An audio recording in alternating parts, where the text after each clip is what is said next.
Mary here, and welcome to a new edition of Books and Cookies Book Talk.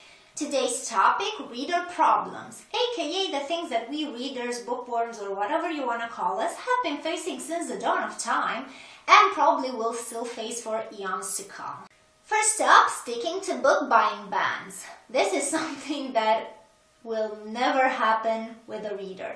We will always find a reason to break our book buying ban, whether it's a book sale, your favorite book just got a new cover, so you have to have it. You reason like, if it's an ebook, it doesn't really count. We might as well pray for our souls and definitely pray for our bank accounts. Next up, reading in public. So we probably all have traveled with the bus, with the train, and normally it's really dull. You have to read, right? So what if the book you're reading is heartbreakingly sad and you find yourself crying in public and you hear whispers around you? What the hell is wrong with her? Why is she looking at those pages and crying? What?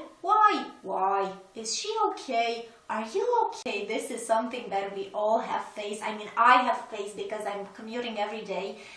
And it's not fun. You see people just looking at you.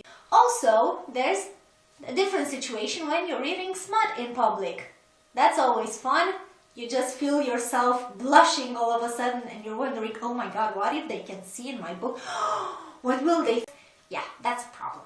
Number 3 on the list, waiting for the next book in the series. Especially when, let's say, the last book that came out had a huge cliffhanger and then you find out that the next book is only coming a year from now.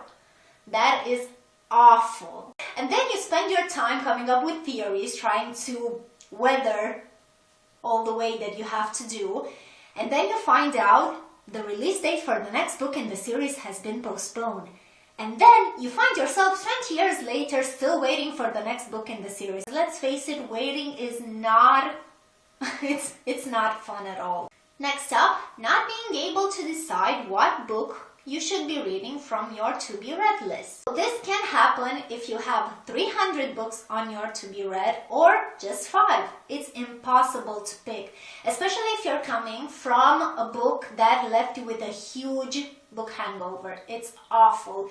You just pick it up, oh, I'm not feeling this, oh, I don't think so, maybe not.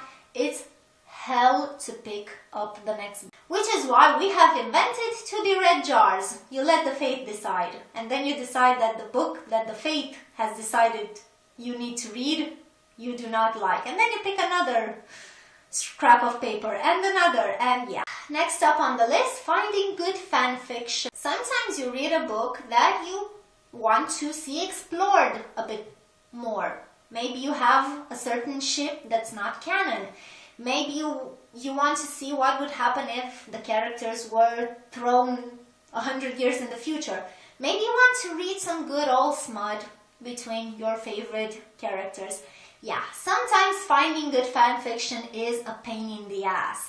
There are amazing ones out there, but before you find them, you will go through a lot of awful ones. Next up, spoilers.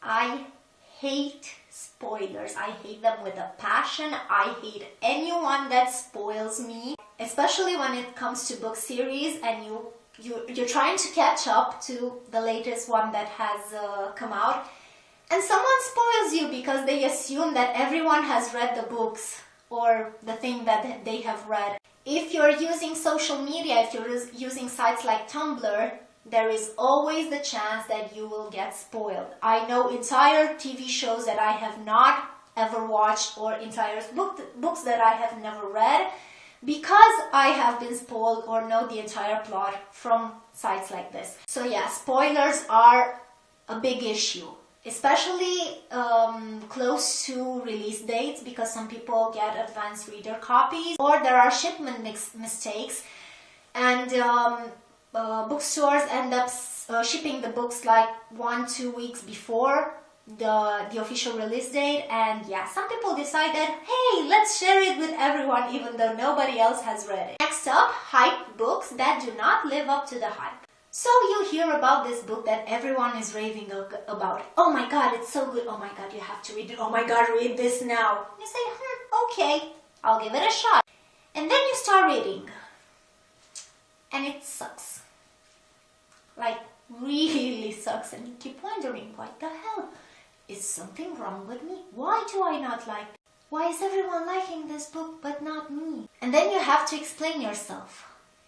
And everyone's looking at you, judging you. And then you have to face the wrath of the readers, of the lovers of the book who cannot fathom that some people do not like the books that they like. Next up on the list, not having someone to discuss a favorite book with. So you read a book and you love it.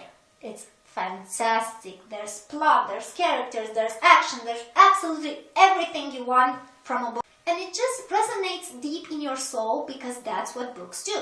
They're awesome. And then you put out some feelers. Have you read that book? No. Have you heard? No. Have you? No. And you're just like sitting there. There are crickets chirping around you. And you just feel so abandoned because there's literally no one that has read it. And you want to talk about the characters, the ships, and you have no one to discuss everything with. And it's frustrating because hell, I want to scream my love for this book. I can't because no one knows what I'm talking about. Next up, something that I am struggling with a lot is living in a country that authors simply don't come to. This is something that is really bothering me because I know it's not their fault. Because I read in English, I get exposed to everything that's popular in the United States, in Australia, and I want to meet these people. I want to say thank you. I want to tell them that I love their books. I want to tell them that they have changed my life maybe. And I may never get that chance to do it in person, and it's sad and heartbreaking. And I wish there was something that we could do about it, but it's very, very unlikely. Last but not least, the biggest one of all is reading slumps. They're awful and they're really, really difficult to get out of. Sometimes you're just not feeling it. Maybe you're stressed, maybe you're tired, maybe you're just not in a perfect time in your life, and absolutely nothing is appealing. You want to read, you just don't connect to any story.